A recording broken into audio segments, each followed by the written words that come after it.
Hello, hi. Yeah, being very old school, I've got to get up with my rheumatic, achy body and press record manually. So this is a pure nostalgia buy. As soon as I saw it advertised, I've got to get it. Now, I didn't choose this cover, and I should have checked because they had a lot of issues of Tangela in it, but I just picked what was in my box.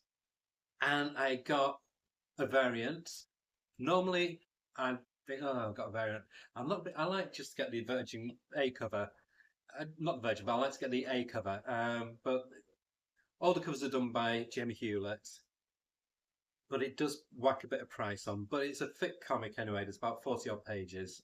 So this is enough preamble. This is Tank Girl by Alan Martin, Jamie Hewlett. It's the Summer Love Sensation Super Summer Special.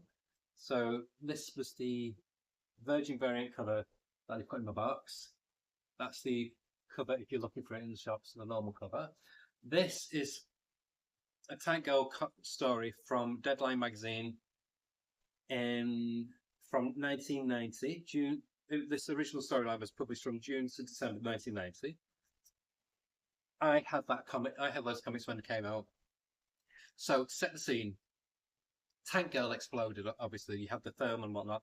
But in the UK, there was this movement in the late 80s, early 90s. So you had Manchester, which is all the baggy clothing. You had bands like Stone Roses, Happy Mondays, James, Charlatans, um, and many, many others that just slipped my mind at the moment. And obviously, I'm from Manchester, so I embrace that. I was talking like that, all right, kid, because even if you're on the outskirts of Manchester, you suddenly put on this fake heavy Mancunian accent, because then you were cool.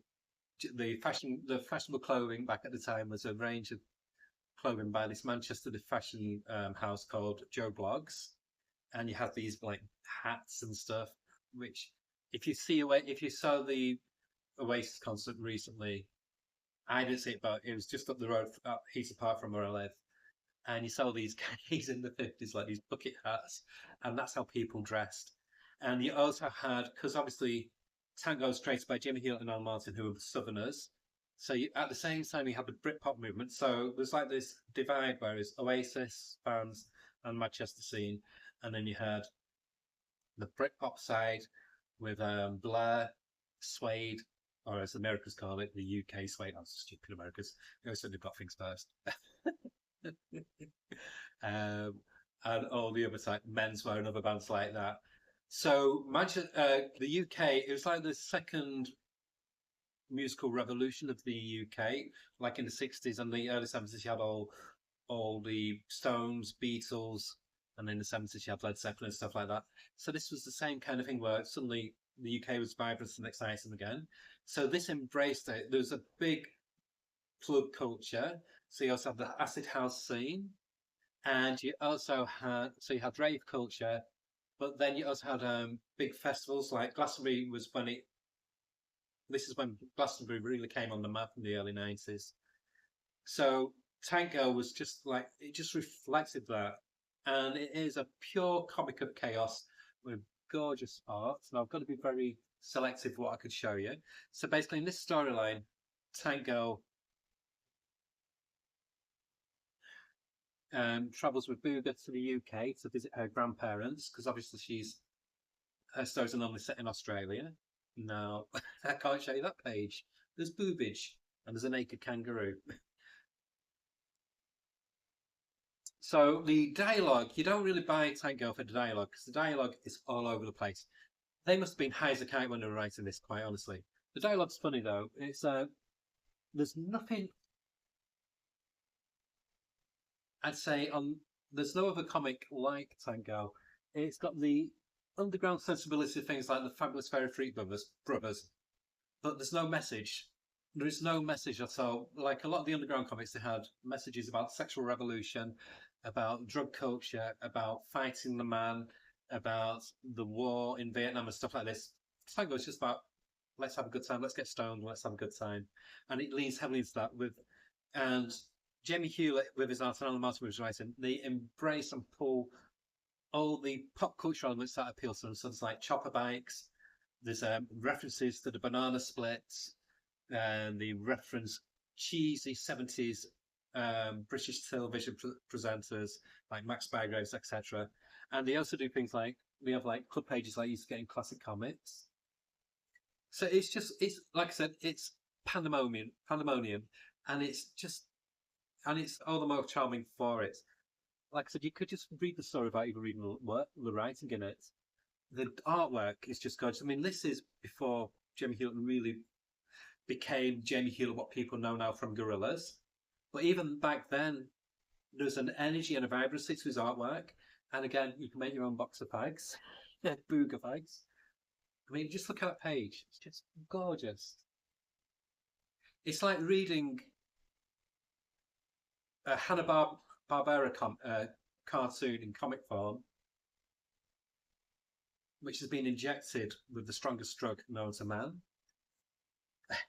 So yeah, there's that page, and yeah, I am covering Tank Girl's tits, basically. And there you go. They had an obsession with choppers, Jamie Hewlett and Alan Martin, and they always brought them into the comic. So nice scene of Tank Girl riding into the sunset on a chopper. And in the UK, a chopper is a bike. It's not a chopper, like Arnold Schwarzenegger would say. And again, you just use so much mixed medium with his art style as well. Be very quick on that page because again, there's slight boobage. And YouTube loves violence, but I hate nudity. That's the page. What I like about this one as well, they take the Mickey out of Varg the Mighty, who's the editor and the supreme being of 2000 AD. So just read that. Just look at that. It's just crazy. It's a fever dream. It's a fever dream of comic. So it says, so Varg he speaks Beetlejuicean, and he always had introductions on his letter page. So they've taken Mickey out of that here to say, hello to everyone everywhere, or as they say on the planet Bowlbag, Scrunge Wick ver Botty Lunge Wick Earthlets. Here we are, back again with more tag nuts and minutes, combined from the arse hair of society. Where have we been these past few months, you may ask yourselves? What bizarre crates fell on Hewlett and Martin? What undernourished turquoise bollock bound steadily by as Jamie and Alan nibbled their toasted cheese sandwiches? Well, a camping holiday turned sour, left our wholesome homeboys in need of a good dressing down and some hot soup. But here we are back on our feet, so read on and go off. It's just wonderful. And that's the thing I loved about Deadline. It was the most punk. It was the closest thing we've had to a punk comic. 2000 AD leaned into that, but 2000 AD also answered to IPC, so they were heavily censored in what they could do. Whereas Deadline was published by Brett Ewins, Steve Dillon, Jamie Hewlett, Alan Martin, Philip Bond, and so it's this creative energy and they were basically running the show. So they threw everything to the wall and it embraced music, embraced drug culture, embraced the current fads of the day, and it created this weird hybrid where your story could be about anything. It could be a sci-fi thing like Johnny Nemo, who I highly recommend hunting out the compilation of that by Brett Ewins and Pete Milligan, or random punkiness like this, or Philip Bond's Wired World, which needs a collection badly. And talking of that, so she goes searching for. I'm not talking plot. There's not really a plot. It's a plot in the very least. So she goes searching for this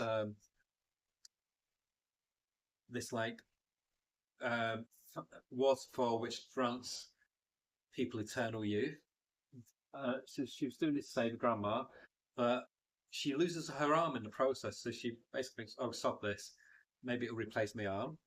And yeah, again, for some reason the clouds and Millet's Parker. Why? Who knows? And so she writes, it grants any wish if you write down your wishes. So she writes down the wishes, but she's writing with her left arm because, like I said, she's lost her arm. So it's basically indecipherable what she's written.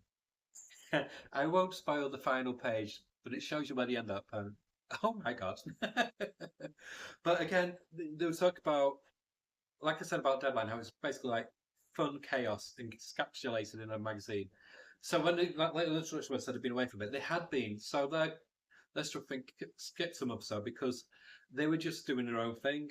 But and this is them on the holiday. So you got a very young Jamie Hewlett on his chopper with some of his friends. Alan Martin's not on here, but yeah, oh yeah, I love this poster of Tank Girl and Booger with a dead Elton.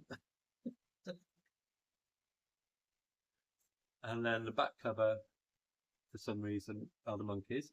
This, at the time when I got this, I was so heavily into older influences as well. So it just spoke to me in so many levels.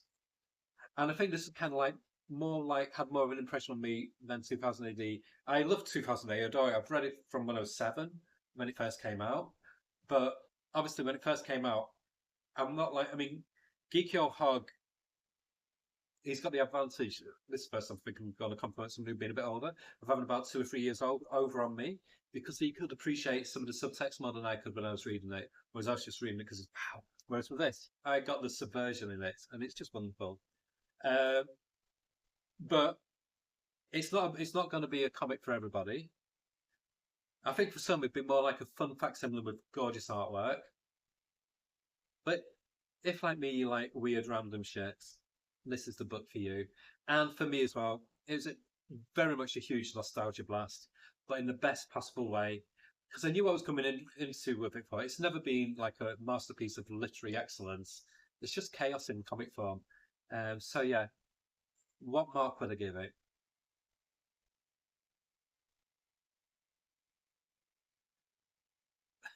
I can't mark it. I can't grade it. I got a hell of a lot of fun out of it. But like I said, I think this will be a very, very divisive comic because some people never didn't grow up with Tank Girl. Some people just know Tank Girl from the sanitized film that was made. That's shit. Laurie Petty was not Tank Girl. No, sorry. uh, and some people know Tank Girl more from the modern interpretation with other artists like Jim Mahfood, etc. But for me, this is perfection. So for me personally, I would give this nostalgic 8 out of 10.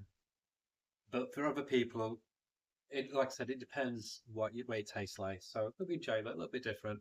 Okay, bye.